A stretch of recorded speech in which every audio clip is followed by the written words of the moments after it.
Hello everyone, welcome back to this channel. In this video, I will show you the easy and clear steps on how to know Microsoft Outlook version on your computer. So how to know Microsoft Outlook version on your computer? Make sure you keep watching this video until the end. Let's get started right away. Firstly, just go straight to Microsoft Outlook on your computer.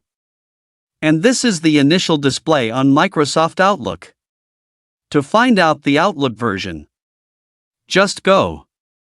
Direct the cursor to the upper right corner of the computer screen. Here there is a setting icon. And tap. Here there are many menu options that you can use. Select the General menu. Now in the General menu there are many menus.